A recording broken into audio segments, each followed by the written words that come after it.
Why, some say, the moon? Why choose this as our goal? And they may well ask, why climb the highest mountain? Why, 35 years ago, fly the Atlantic? Why does Rice play Texas? We choose to go to the moon. We choose to go to the moon.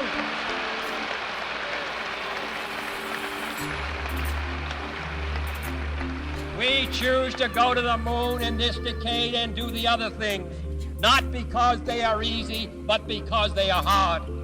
Because that goal will serve to organize and measure the best of our energies and skills. Because that challenge is one that we're willing to accept, one we are unwilling to postpone, and one we intend to win, and the others too. T-minus 15 seconds. Guidance is internal. 12, 11, 10, 9. Ignition sequence starts. 6, 5, 4, 3, 2, 1, 0. All engine running. Liftoff. We have a liftoff. 32 minutes past the hour. Liftoff on Apollo 11. Tower cleared. Here we got a roll program. Neil Armstrong reporting the roll and pitch program, which puts Apollo 11 on proper heading.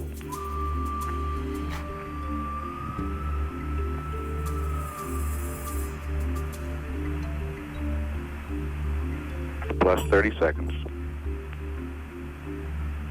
Roll's complete and the pitch is programming.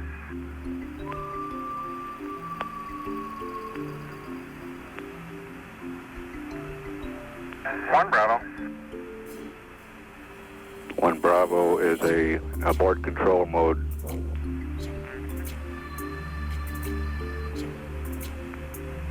Altitude's 2 miles.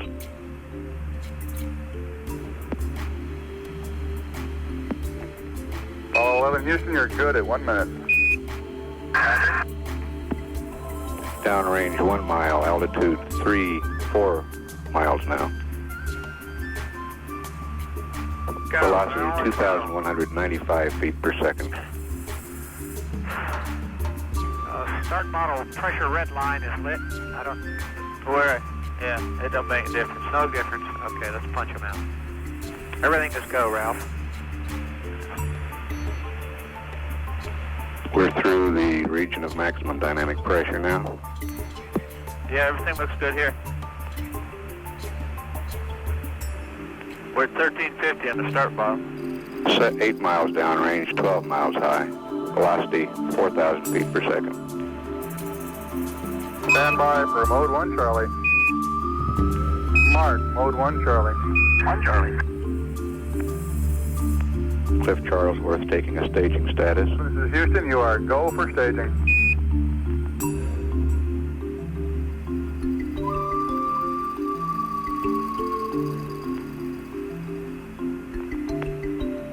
Inboard cutoff. Inboard engines out. Come inboard cutoff.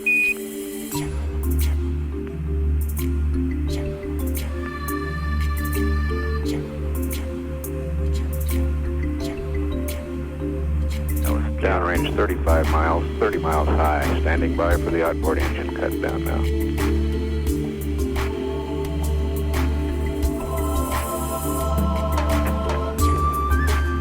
Staging. And ignition.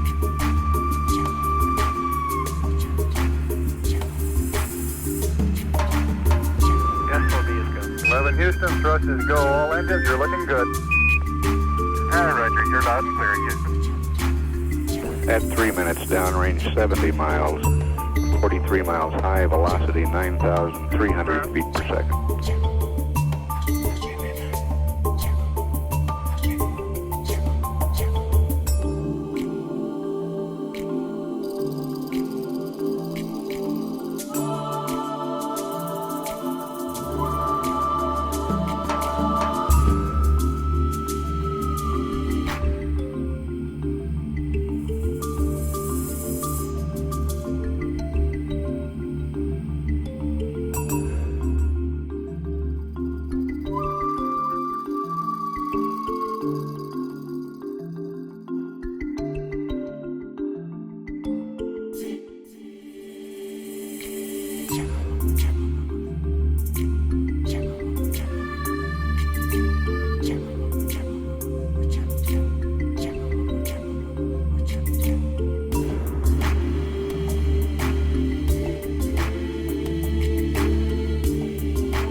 Third stage was orbiting the Earth and the checkouts were in process. The engine had to be reignited. That's called translunar injection.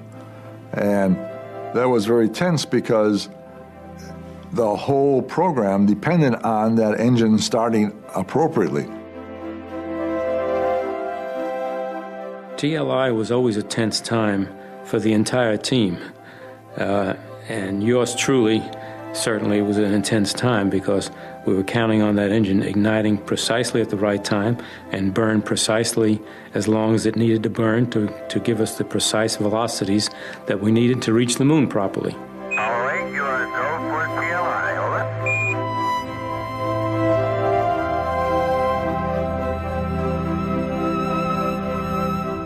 over. With the translunar injection burn successfully completed, the crew began the 3-day cruise to the moon. The job of the Saturn V was over. For each 2-week Apollo mission, the rocket fired for less than 15 minutes. But for those involved in building it, the journey had taken the best part of a decade, and those years would remain with them for the rest of their lives. I'm 94 years old right now, but I still look fondly about the good old days when we worked on the Apollo Saturn program with Werner von Braun. It was one of the highlights of my career. Some of the problems that we solved and the solutions were so elegant. It just brings tears to your eyes sometimes when you think of, that was the problem and this is how we solved it, and we solved it really well. It was such an incredible thought that man could leave the planet and actually go to the moon that man has been looking at for thousands of years, and then you say, we're up there. These are probably the finest systems engineers in the world. They're all young. Average age was 26. I was the oldest guy that day. I was 36.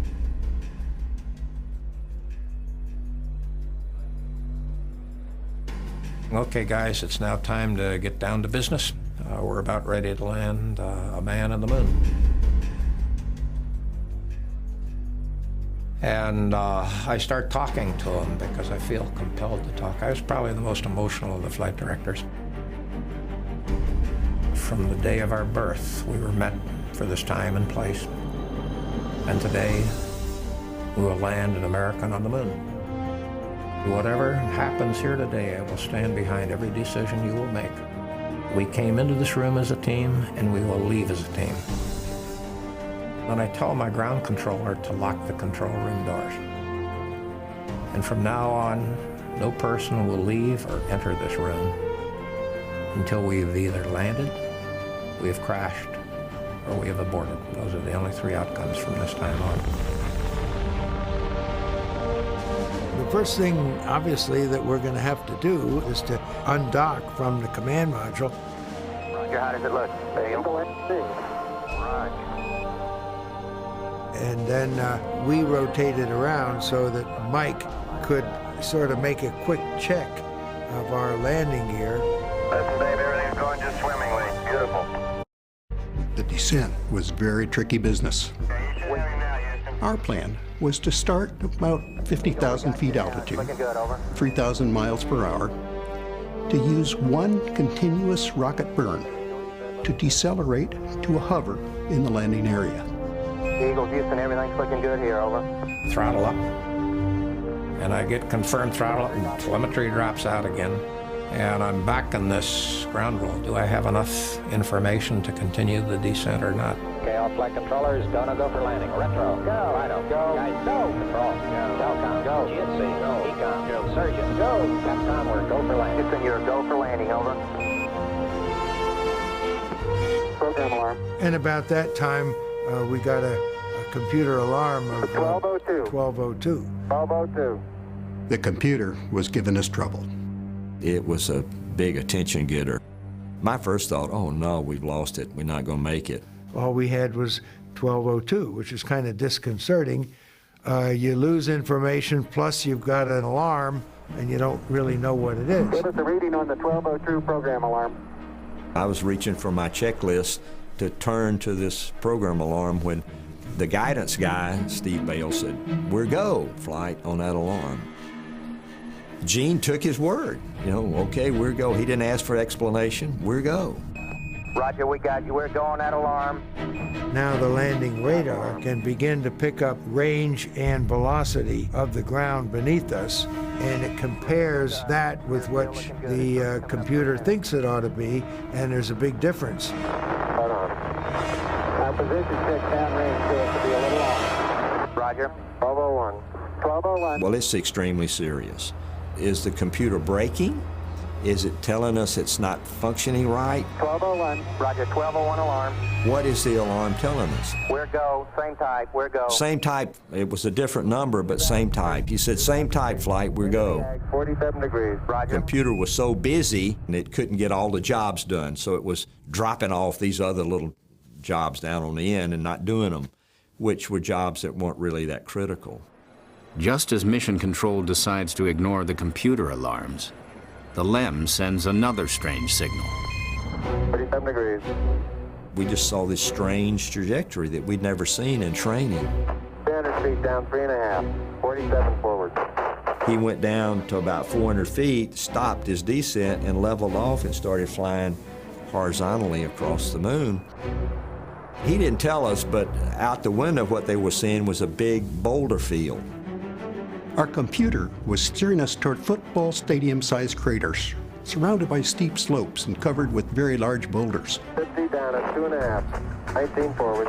Altitude, velocity, light. Neil had the one thing we did not have. He had the out-the-window view. 15 forward. He knew whether he was over a safe place to land 200 feet. or over a boulder field. My job was to tell him how much fuel he had.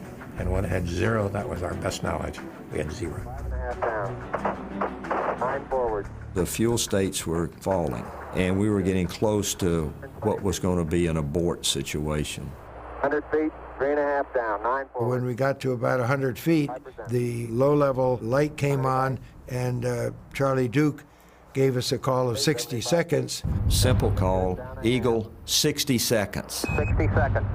We better get on the ground pretty soon. And he had 60 seconds to land, and after that 60 seconds, it would be abort. Down 2.5. I didn't want to disturb Neil's concentration because I knew he was really working that problem. 2.5. Picking up some dust. And now the crew is kicking up some dust. So we know they're darn close to the surface, but they were scooting pretty fast across it last time we heard. 4 forward, drifting to the right a little. We used most of our remaining fuel, finding a relatively level and smooth landing spot. 2.5. 30 seconds. He had 30 seconds to land. I mean, it was deathly silent. Now, I don't think he was going to actually abort. I mean, that wouldn't have been the right stuff. Contact light. Okay, engine stop. ACA at a descent. I looked over at him, and he looked at me, and there was not a great emotion, but there was a smile of satisfaction on both of our faces, and we shook hands. 413 is in. We copy you down, Eagle. Houston, Tranquility Base here. The Eagle has landed. Roger, Tranquility. We copy you on the ground. You got a bunch of guys about to turn blue. We're breathing again. Thanks a lot. Sure. That isn't collapsed too far, but it's adequate to get back up. Roger, we copy you. Pretty good little jump.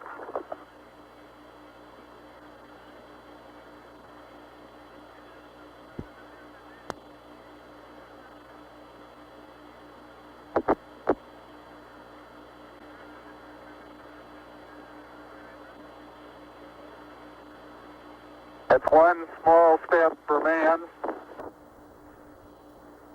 one giant leap for mankind.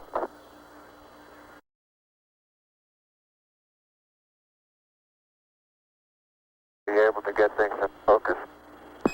This is Houston. We can see Buzz's right hand. It's somewhat out of focus.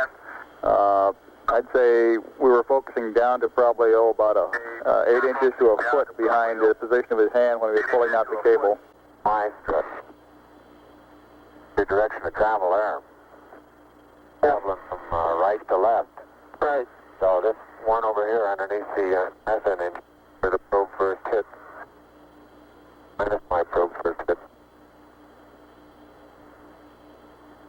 I got plenty of cable. You got plenty more. Gonna be pick up the mesa. Far away. Right. Oh, it's beautiful, Mike. It really is. Oh, geez, that's great. Is the lighting halfway decent? Yes, indeed. They've got the flag up now, and you can see the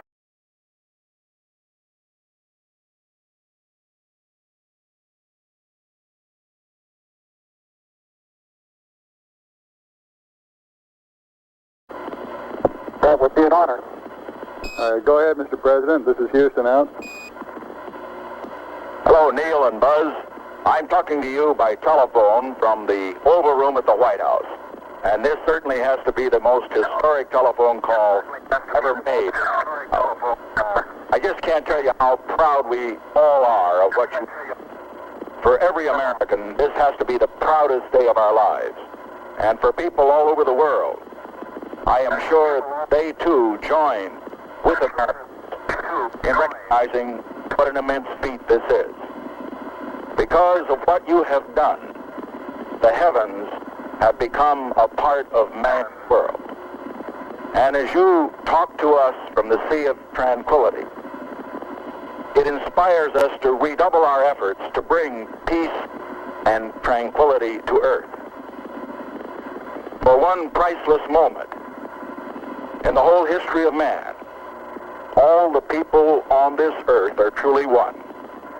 One in their pride in what you have done, and one in our prayers that you will return safely to Earth.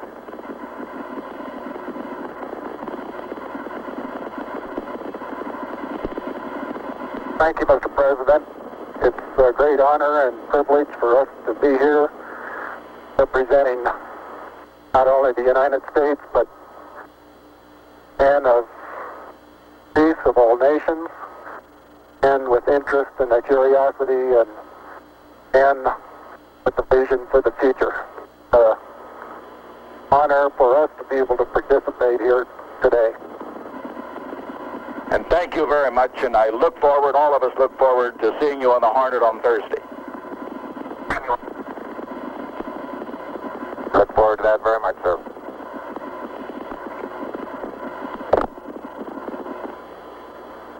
They climbed back inside, closed the hatch, repressurized the lunar module, and then took a nap. And that was basically the spacewalk. It was a technical tour de force.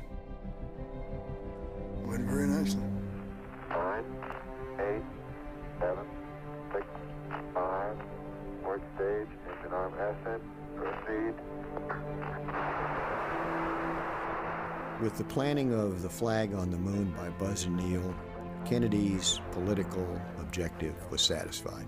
Humans, just happened to be Americans, actually broke free of their home planet They traveled to another planet and eventually landed on it and explored it.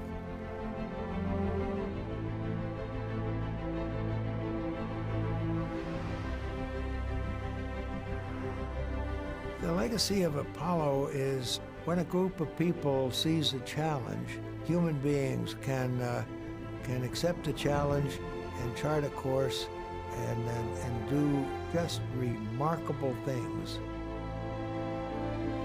Given a task to do, one that seems impossible, given the desire to do it, humans can accomplish almost anything. However, I think we're going to do it. And I think that we must pay what needs to be paid. I don't think we ought to waste any money, but I think we ought to do the job. And this will be done in the decade of the 60s. It may be done while some of you are still here at school at this college and university. It will be done during the terms of office of some of the people who sit here on this platform. But it will be done, and it will be done before the end of this decade.